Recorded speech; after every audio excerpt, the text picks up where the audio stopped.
नोरमा group, जो सोचता है वो करता है। आपके अपने सपनों का आशियाना। इस संसार में बहुत चालाक लोग हैं। आपके आने वाला पीढ़ी को आज भी आपको गुलाम बनाना चाहता है साथियों। तो इसलिए गुलामी की जंजीरों को तोड़ना है तो सबसे पहले अपने बच्चों को पढ़ाइए, लिखाइए, काबिल बनाइए। पढ़ाई शिक्षा वो चीज है, आपके दो आंख है लेकिन आप पढ़े लिखे नहीं हैं तो आप कुछ भी लिखा है तो आप कर नहीं सकते हैं। तो आप समझिए कि आपके आंख कोई काम का नहीं है आप अगर पढ़े लिखे नहीं है तो इसलिए पढ़ाई लिखाई इतना जरूरी है। आप मान लीजिए आप पढ़े लिखे नहीं है, कोई आके एक बोतल में दे देगा जहर, आप नहीं पढ़ पाइएगा, पॉइजन है और आप पी जाइएगा। लेकिन वही अगर पढ़े लिखे होगिएगा तो देख लीजिएगा भाई ये पॉइजन है, इस पीने से आदमी मर जाता, हम नहीं पिएंगे। तो इसलिए हर रोज आपको पॉइजन देने का काम इस संसार में लोग कर रहे हैं। इस धरती पर सब एक ही तरीके से लोग आए हैं, लेकिन आज देखिए कुछ समाज के लोग, कुछ लोग बहुत अमीर हैं और आप बहुत गरीब हो गए। वो लोग जो कोई काम धंधा कुछ नहीं करता है लेकिन सबको बेवकूफ बनाता है, लेकिन वो आज इस संसार में सबसे अमीर है। और आप दिन रात मछली मारते हैं, खेत में काम करते हैं, मजदूरी करते हैं, लेकिन आप गरीब हैं क्योंकि आप पढ़े लिखे नहीं हैं। आपका 1 लाख रुपया 1000 में बदल देता है, आपका 1 लाख रुपया को 1000 में बदल देता है, और उसका 1000 रुपया को एक सुन्ना लगा देने से उसका 1 लाख हो जाता है। और इसी तरीके से आपके पूर्वज को तबाह किया गया, खत्म किया गया। आपका जमीन अपने नाम करा लिया और उसे 2 पीढ़ी के बाद खड़ा हो जाता कि ये जमीन हमारे बाप दादा का है। तो आप अंग्रेज भी आए थे तो इस धरती पर ज्यादा से ज्यादा जमीन जो है तो गरीब लोगों के पास था, क्योंकि अंग्रेज को भी पता था, मुगल को भी पता था कि बड़े लोग जो है हाथ में मिट्टी नहीं लगाना चाहता है। इनको अगर हम जमीन देते हैं पट्टा पे तो ये काम नहीं करेंगे, फसल नहीं आएगा तो हमको लगान कहां से मिलेगा।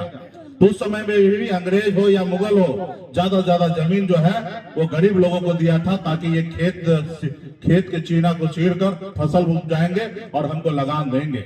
जब अंग्रेज गया तो जमीन कहाँ गया, वो हमारे नाम से नहीं रहा, वो दूसरे के नाम पे हो गया। तो इसलिए साथियों आने वाले समय में हम लोग बड़ी लड़ाई लड़ रहे हैं। हम लोग आदरणीय लालू प्रसाद यादव जी के विचारधारा को मानने वाले लोग हैं, हम लोग संघर्ष कर रहे हैं। आप कल्पना कीजिए कि बाबा साहब भीमराव अंबेडकर अगर हमारे दलित भाई के लिए अगर आरक्षण का व्यवस्था नहीं करता संविधान में, तो आज इस संसार में हमारे दलित भाई का क्या हाल होता।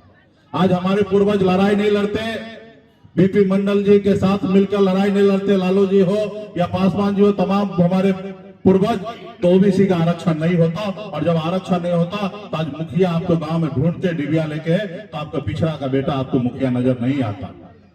कर्पूरी ठाकुर जी अगर अति पिछड़ा के लिए आरक्षण नहीं करते तो आज एक भी निषाद वो मुखिया कहीं पे कोई पंचायत में नहीं बनता। आज आपके पूर्वज ने संघर्ष किया जिसके दम पर आज सीना उठा के आप चल रहे हैं। अगर लालू प्रसाद यादव जी लड़ाई नहीं लड़ते 90 के समय में, तो एक निषाद मल्ला का बेटा भी सीना तान के आगे नहीं आपके सामने में खड़ा होता। आपके बाप दादा को चप्पल पहन के अपने से आगे से गुजरने के लिए नहीं दिया जाता था। आपके पूर्वज के हाथ से पानी लोग नहीं पीते थे। ये ऐसे समाज था पहले, लेकिन ये सब चीज से हम दूरी आए हैं संघर्ष के बदौलत। और जब आप संघर्ष आज की अभी भी बाकी है, अभी भी 100% में हम लोग 75% कामयाब हुए हैं, 25% और भी बाकी है। और जब हम कामयाब होंगे तो आज कल्पना कीजिए कि आपके आने वाला पीढ़ी बेहतर जिंदगी जिएगा। साथियों आज मैं आजादी के 77 साल बाद इतनी बड़ी आबादी बिहार में निषाद का रहने के बाद कभी किसी ने लड़ाई लड़ा नहीं। आज बंगाल में निषाद को आरक्षण मिल रहा है, दिल्ली में आरक्षण मिल रहा है एससी का, लेकिन हमको बिहार में नहीं मिल रहा। अगर आज आरक्षण की लड़ाई हमारे पूर्वज लड़ लिए होते तो आज निषाद का बेटा बिहार में कलेक्टर होता। आज 1.5-2 करोड़ की आबादी है बिहार में, एक भी निषाद का बेटा कलेक्टर नहीं है। तो इसलिए साथियों हमारा अधिकार हमको नहीं दिया जा रहा। आज हमने लड़ाई लड़ा, आपने हमें अपना नेता माना, आपने हमें अपना बेटा माना, आपने कहा सन ऑफ अल्लाह आप आगे बढ़ो, हम तुम्हारे साथ हैं। और हम लड़ाई लड़कर बिहार में पहली बार बिहार को बताया कि मल्ला का बेटा सिर्फ मछली नहीं मारेगा, वो विधायक सांसद भी बना सकता है। वो हमने करके दिखाया।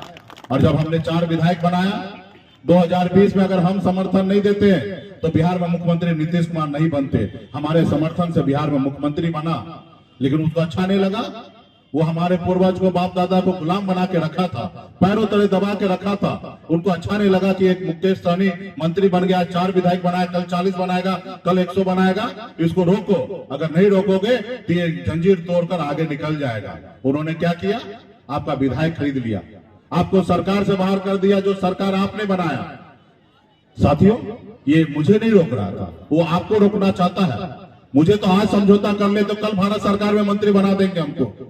जो हमारे इधर बैग उठाता था, पार्टी में काम करता था, जिसको राजनीति में हम लाए, उसको आज भारत सरकार में मंत्री बना दिया, इसलिए क्योंकि मुकेश सहनी को खत्म करना है। उनको कोई लड़ने वाला आदमी नहीं चाहिए, उनको गुलाम चाहिए। जिनको 2020 में हमने हरी सहनी को टिकट दिया, आज उसको बिहार सरकार में मंत्री बना दिया। क्यों? क्योंकि उसको पता है कि बिहार में मल्लाह का बेटा से कोई लड़ नहीं सकता, अगर कोई लड़ेगा तो उसी का। आपके सपनों को हमने सजाया है, ई होम्स पैनोरमा को हमने बनाया है। ई होम्स मेरा एक सपना था जिसपे मैं पिछले 4 साल से काम कर रहा था। हमने जो बनाया है वो सबने है माना। ई होम्स पैनोरमा में हो आपका भी आशियाना। और फाइनली हमने 2021 में इस प्रोजेक्ट को लॉन्च किया। बहुत लोग अप्रिशिएट कर रहे हैं कि पूर्णिया जैसे शहर में, बिहार के, एक तो बिहार की बात करें उसमें भी पूर्णिया जैसे छोटे जगह में इस तरह का लाइफस्टाइल देना, ये सुन के हम लोगों को बहुत अच्छा लगता है। ई होम्स में हमने कुछ और भी किया है, जैसे हम जिस जगह में रह रहे हैं हमारे फैमिली सिक्योर हो, उनको सिक्योरिटी का ध्यान में रखा है।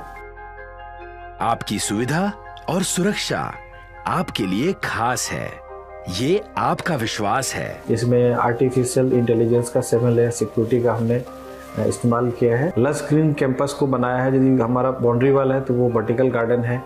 ये जितनी भी फैसिलिटी होता है एक इंटरनेशनल टाउनशिप में, ई होम्स है, ये हम लोग विश्वास नहीं कर पा रहे हैं। जो भी हमारे मित्र, दोस्त या जो भी हमारे बाहर के बाहर आते हैं तो हम लोगों को बहुत अच्छा सुनने को मिलता है और बहुत अच्छा क्रेडिट मिल रहा है। वो सारा हमने सिर्फ एक बिल्डिंग नहीं बनाया, हमें एक बहुत अच्छा लाइफस्टाइल दिया ई होम्स में, और मेरा एक सपना था जिसको मैं आज फुलफिल होते हुए देख पा रहा हूँ। ये आपका आवास है। ई होम्स पैनोरमा में अब आपका निवास है। E Homes Panorama, luxurious lifestyle redefined. Panorama group, जो सोचता है वो करता है। अगर ये वीडियो पसंद आई और वह बिहार के राजनीति और बिहारियत से सरोकार रखेनी तो सब्सक्राइब बटन दबा के चैनल के सब्सक्राइब कर ली। ओजे एगो घंटी बा, ओकरा बटन दबा देला से कुल सटीक और मारक खबर रुआ मुफ्त में मिल जाई। अगर रुआ पत्रकारिता के हमनी के नया प्रयोग में सहयोग कर चाहतानी तो ज्वाइन बटन दबा दी। पेटीएम नंबर नोट कर ली 9386816700।